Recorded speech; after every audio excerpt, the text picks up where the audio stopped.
अस्सलाम वालेकुम। सभिनी सिंध जे मथां साह ॾींदड़ दोस्तनि खे दिलि जी गहराइयुनि सां भलीकार चवां थो। तव्हां ॾिसी रहिया आहियो सिंधी चैनल, जेको सिंधे लाइ ठाहियो आहे मुंहिंजो सुवालु। दोस्तो, वीलाग जे तरफ़ हलण खां अॻु मां तव्हांखे गुज़ारिश कंदुसि त हीउ सिंध जे लाइ चैनल ठाहियो आहे, सिंध जी मुश्किलात जे लाइ, पंहिंजी सरज़मीन जे हिफ़ाज़त जे लाइ। हिन में तव्हां सभु दोस्त हिसो वठी सघो था। जेके पंहिंजा राय अथव, जेके कुझु चवणु चाहियो था, तव्हां मूंखे मैसेज करे छॾींदा करियो, उन टॉपिक ते ॻाल्हाईंदासीं। बहरहाल, अॼु जे वीलाग हलण खां अॻु मां तव्हांखे गुज़ारिश कंदुसि त महिरबानी करे हिन जे चैनल जी पधिराई करण जे ख़ातिर हिन खे सब्सक्राइब बि करियो, घणे में घणी तादाद में सब्सक्राइब करियो, दोस्तनि खे शेयर करियो ऐं लाइक बि करियो। त हलो था वीलाग जी तरफ़। दोस्तो, जीअं चवंदा आहिनि जंगुनि में जॾहिं के फ़ौजूं या के हमलावर के मुल्क ते क़ाबिज़ थींदा आहिनि त उन्हनि जे तमामु वसाइल ते कब्ज़ो करे छॾींदा आहिनि। तीअं सिंध खे बि कई सालनि खां माले गनीमत सम्झो वेठी आहे दुनिया। जेको अचे थो सिंध खे लुटियो, खायो, पियो, हलियो वञे थो ऐं उन खां पोइ सिंध जा गुण ॻाइण जे बजाए सिंधीअ मुखालफ़त में ॻाल्हाइणु शुरू था करे वञनि। पंहिंजी ग़लीज़ ज़ुबान, ग़लीज़ अमाल, ग़लीज़ तरीक़े सां सिंध खे डिग्रेड करण लाइ, यानी उन खे ग़लति ॾेखारण लाइ को मौक़ो वक़्तु हथ मां नथा वञणु ॾियनि। इहे सिंध जा दुश्मन, लिकियल दुश्मन जेके आहिनि, असांजे ई सूबे में रहनि था, असां मां ई आहिनि। के असांजा ख़ुदि सिंधी बि आहिनि, जिन खे तव्हां चई सघो था मफ़ाद परस्त वॾेरा थिया या वज़ीर थिया या ॿियो, लेकिन कुझु माण्हू जेके आहिनि, जेके लट पलाण करे पंहिंजे मुल्क मां तरे जिन खे कढियो वियो, उहे अची हिते रहिया, जिन खे सिंधियुनि भाकुर पाता, जिन खे सिंधियुनि असांजे अबनि ॾाॾनि घर ॾिना, कपिड़ा ॾिना, लॾ पलाण में मदद कई, रहमदिली जो मुज़ाहिरो कंदे सही अॼु जेके आहिनि असांजे सिंध जे ख़िलाफ़ु ॻाल्हाइनि था। ताज़ो 3-4 ॾींहं अॻु में चवंदा आहिनि तरबूज़े को देख कर तरबूज़ा रंग पकड़ता है, यानी छा ॿुधाए तव्हांखे, ॿियनि खे ॾिसी सिंध जे मथां हिकु मज़हबी जमायत कराची में सिंध जी शान, सिंध जी जान, सिंध जी सकाफ़त, अजरक, उहा गॾे जे गले में विधी अथनि। हाणे उन्हनि खे केरु चए त बाबा हीअ जेका आहे सकाफ़त सिंधी जेके आहिनि, पंहिंजे अजरक टोपी जी सकाफ़त सां मशहूरु आहिनि। अञा त तव्हां इहो शुक्र करियो जो सिंधी जेॾी महिल कुहाड़ी कंध ते रखी जीअं बहिराणियुनि में अॻे घुमंदा हुआ, ईअं निकिरी पिया त तव्हांजो सफ़ा साह सुकी वेंदो हुयो। तव्हां एॾी नफ़रत था करियो जो सिंधी जी सकाफ़त अजरक जेका आहे उहा बर्दाश्त नथा करियो। सकाफ़ती ॾींहुं जहिड़ा करियो था, गारियूं ॾियो था सिंधियुनि खे, ऐं उन खां पोइ हिकु मज़हबी जमायत खे जंहिंखे मस्जिद में रहणु घुरिजे, जेको सिर्फ़ु इबादतूं करणु घुरिजे, उहे सियासत में टिपी पिया आहिनि। ऐं उहे सियासत में टिपण खां पोइ सिंध जे हुकूमत सां मुखालफ़त जे करे सिंधी अजरक ॻाल्हाइजे। इहो असां कॾहिं बि सिंधी, को गैरतमंद सिंधी जेको पंहिंजे असल माउ पीउ जो हूंदो, कॾहिं बर्दाश्त न कंदो। तंहिं करे तमामु उन्हनि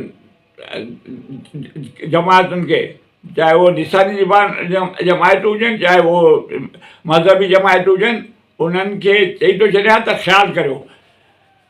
असां निंड में सुतल न सम्झो, हाणे सिंधी सुजाॻ थिया आहिनि, ऐं सिंधी सुजाॻ थिया आहिनि। ऐं सिंधी जॾहिं सुजाॻ थींदा आहिनि त होशूशिजी जहिड़ा पैदा थींदा आहिनि, जिन करे अंग्रेज़ी ऐं ॿियनि टियनि जी ग़ुलामी क़बूल न कई। तव्हां थींदा केरु आहियो जो सिंधी जी सकाफ़त खे गॾे में तव्हांखे पाण शक्लूं ॾिसो तव्हां जूं गॾहनि जहिड़ियूं आहिनि। तव्हां सिंधी सखावत खे तव्हां गॾे खे था पारायो या गॾे जे गले में था विझो। हाणे चओ था न असां इहो असांजो मक़सदु इहो न माफ़ी माफ़ी वरी कंहिं टुकड़े हिकिड़ो थर्ड क्लास माण्हू जंहिंजो को उन ॻाल्हि सां जो जमात जो तमामु को लतड़ियल ऐं को अणॼाण माण्हू आहे जंहिंखे केरु सुञाणे बि कोन थो ऐं करे केर थो उहो सही जमात जो वॾो लीडर, मज़हबी जमात जो वॾो लीडर, उहो गले जे गले में मोटर साइकिल या कार जी पटी विझे थो ऐं अजरक जी बेहुरमती थो करे। त महिरबानी करे सिंधी अमन खे तबाह न करियो। हीअ तव्हां जेको आहे ग़ैर मुल्की एजेंडे ते कमु करे रहिया आहियो। सिंधियो सुजाग ॾियो, तव्हां हिननि जे चकर में न अचिजो, अमन जो दामन न छॾिजो, अमन क़ाइमु रखिजो। हिकिड़े तरफ़ इहे था चवनि, ॿिए तरफ़ चवनि था त असां सूबो ठाहींदासीं, टे तरफ़ जेको आहे इन्हनि जो अबो ॾाढो जेको इन्हनि खे सपोर्ट करे रहियो आहे इंडिया, उहो सिंध ताश मुआइदो ख़तमु करे उन सिंध जो पाणी रोके रहियो आहे। यानी हीअ आलमी साज़िश थी रही आहे सिंध जे ख़िलाफ़ु, त सिंध में बेचैनी थिए, सिंध में पाणी न हूंदो, सिंधी उथंदा हुकूमत जे ख़िलाफ़ु। हुकूमत जो को कसूर न आहे, चाहे उहो पीपल्स पार्टी हुजे, चाहे वफ़ाक़ी हुजे, चाहे एस्टेब्लिशमेंट हुजे। हीअ शरपसंद माण्हू जेके आहिनि, शरपसंद माण्हू आहिनि जेके इस्लाम जे लिबासो निकाह पाए वेठा आहिनि या लिसानी लिबासो पाए वेठा निकाह पाए वेठा आहिनि। इन्हनि खे वाइको करियो, जेतिरो थी सघे तव्हां सोशल मीडिया ते एक्टिव थियो, तव्हां बिल्कुलु इन्हनि खे मुंहुं तोड़ जवाबु ॾियो, जहिड़ी कहाणी तहिड़ी भरणी चई करियो। अगरि हू गले जे गले में का शइ विझनि था त तव्हां उन्हनि खे अहिड़ा जवाबु ॾियो जो उन्हनि खे नानी खीरु यादि अची, माउ जो खीरु यादि अची वञे। बेगर त इहा जो सिंधी सकावत ते ईअं करे रहिया आहिनि, असां सिंधी जेके आहियूं चूड़ियूं पाए वेही रहूं वाटि करे। तंहिं करे अमल जो रद्द अमल बि थींदो आहे। रद्द अमल खे बचाइण लाइ असां सिंधी जेके बि आहियूं, सिंधियुनि खे गुज़ारिश था करियूं त पुरअमन रहो, हिननि ते नज़र रखो। हीअ का बि अहिड़ी साज़िश कनि, तव्हां तैश में न अचिजो, गुस्से में न अचिजो, बदिले जी आग में न अचिजो, लेकिन तव्हां हिननि खे लिखत में, तहरीर में, पंहिंजे मज़मूननि में सिंधी अदीबनि खे, शाइरनि खे थो चवां, गीत नगारनि खे थो चवां त हिननि जे ख़िलाफ़ु जेको आहे सोशल मीडिया ते एक्टिव थियो। तव्हां हिननि खे ॿुधायो त सिंध जागे पई। हाणे चलो वरी सिंध हुकूमत जे लाइ बि तव्हांखे ॿुधाईंदो रहां। सिंध हुकूमत ख़्वाब ख़रगोश में सुची वई आहे। मुराद अली शाह अॼु आहे जे उन जे ख़िलाफ़ु ॻाल्हाईंदासीं, उनखे हटाईंदासीं, वरी को ॿियो मथां सैयद अची वेंदो, वरी उहो पंहिंजो घर बणाइण जे चकर में लॻी वेंदो। हीअ मुराद अली शाह जेको आहे उहो ख़ुदि जेको आहे ढिघणो बुज़दिल माण्हू आहिनि, वरना हिननि खे इन्हनि ॻाल्हियुनि ते एक्शन वठणु घुरिजे आहे। हुकूमत जे तरफ़ां का तब्दीद अचे, हिननि जे ते तनक़ीद कई वञे त भई इहो ग़लति अमल कयो अथव ऐं सिंध हुकूमत में रही करे, सिंध में रही करे, सिंध जे गादी जे हंधि कराची में तव्हां रही करे ईअं करियो था, इहो असां ग़ैर मुनासिब अमल आहे, असां इहो बर्दाश्त न कंदासीं, त इहो सज़ा जोॻो अमल आहे। लेकिन मुराद अली शाह खे का मसइलो कोन्हे, मथां इंतज़ारु करे थो बिलावल भुट्टे जो को ऑर्डर अचे या ज़रदारी जो हीअ यानी अगड़ी जो गुॾो जंहिंखे चइजे, या कंहिं ज़माने में कठपुतली जेके चवंदा हुआ, पुतली जो नाच कंदा, हीअ उन्हनि जे धड़कनि ते हलण वारो, हीअ पंहिंजे ज़हन सां। हिन वालिद जेको आहे अब्दुल्ला शाह गुज़ारे अलाह जन्नत नसीब आहे, उहो सही तरीक़े जो हीअ पीउ ते न वियो। अफ़सोस इहो आहे जो हिनखे सिंध जो रड़ो बि ॾुख कोन्हे। जो हुकूमत खे खपे त अहिड़नि माण्हुनि ते नज़र रखे जेके सिंधी जो अमन तबाह करणु चाहिनि था। हाणे सिंधी नौजवाननि खे आउं गुज़ारिश कंदुसि, ख़ुदा जे वास्ते हीअ मां ॿियो टियों विलाग ठाहियो आहे हिन ॻाल्हि ते, त ख़ुदा जे वास्ते तव्हां पहिरां मां निकिरो, तव्हां कराची अची रहो, किराए जी जायुनि में रहो, पंहिंजो कराची खे वसायो, कराची जी मालिकी करियो। कराची तव्हांजो वॾो शहरु आहे, सिंध जो कैपिटल आहे, जंहिंखे गादी जो चवंदा आहिनि।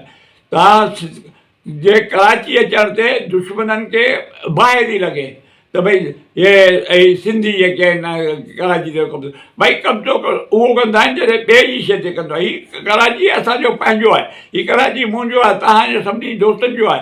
तव्हां सिंध में गंबट में पिया रहो, सखर में पिया रहो, रोड़ी में पिया रहो, सालेबस में पिया, उहे तव्हां निकिरो, पंहिंजो कारोबार कराची में अची करियो, 4 पैसा लॻायो, कराची जी तरक़ी बि थींदी। ऐं कराची में सिंधी आबादी अक्सरियत में हूंदी, कंहिंजी हिमत न थींदी, कंहिंजे पीउ जी ताक़त न थींदी जो तव्हां सां केरु मुआदो अटकाए सघे। त तव्हां थोरो छॾियो इन्हनि ॻाल्हियुनि खे। शहरनि में अबेदा ॾे जो ज़मीन पई आहे, ज़मीनूं केॾे ई कोन ईंदियूं। ज़मीनुनि खे मां जेको आमदनी थींदी उहा तव्हांखे मिलंदी रहंदी। तव्हां कराची में अची कुझु कारोबार करियो। कराची में जेके सिंधी इंडस्ट्रियलिस्ट आहिनि, किन कई माण्हू आउं सुञाणो, वॾा वॾा सुठा पैसे वारा अरबपति सिंधी वेठा आहिनि। उन्हनि खे गुज़ारिश कंदे त तव्हां थोरा हौसला अफ़ज़ाई करियो सिंधियुनि जी। ग़रीब जेके अचनि था मज़दूरी जे ख़्याल सां, नौकिरी जे ख़्याल सां, उन्हनि खे पंहिंजी फैक्ट्रियुनि में 15-20 हज़ार 50 हज़ार में तव्हां खुटी कोन पवंदो। तव्हां उन्हनि खे एम्प्लॉय करियो, तव्हां उन्हनि खे सहारो ॾियो। तव्हां सहारो ॾींदो त इहो थींदो। बाक़ी सिर्फ़ु नाले मात्र जेके सिंधी असांजा कराची में वसंदी वारा आहिनि, यानी पंहिंजे मथां फायरिंग, कूड़ियूं फायरिंगूं कराईंदा, गोलियुनि में बची साईं, सियासत में नालो कमाइण जे लाइ सस्ती शोहरत जे चकर में लॻा पिया आहिनि। को चवंदो मुंहिंजो पुटु जेको आहे उनखे अगवा करे विया। इहे सभु ॻाल्हियूं त छॾियो, सस्ती शोहरत जे चकर में न पाओ, सिंधी जी मालिकी करियो, सिंधियुनि जो हक़ जेके आहिनि उहे वठी ॾियो।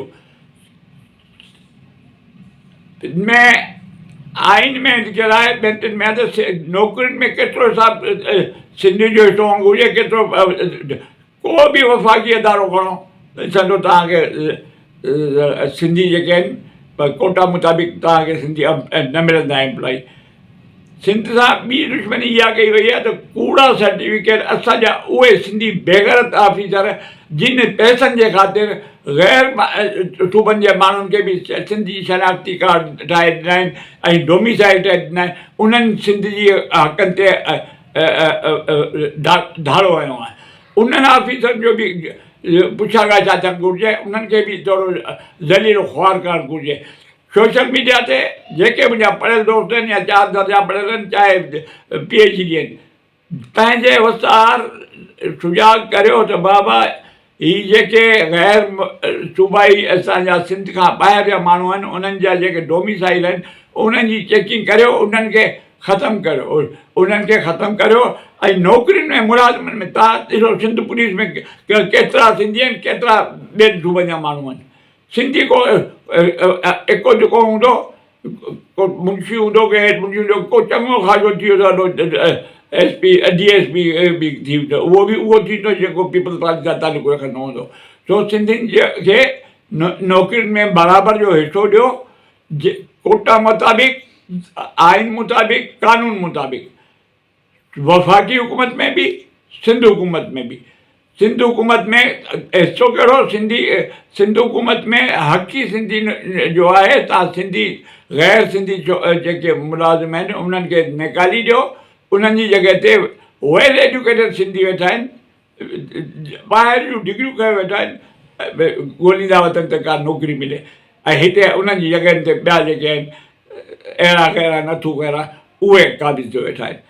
असांखे रहणु घुरिजे त असांजा हक़ तलफ़ी थी वञे, असांखे हक़ खपनि।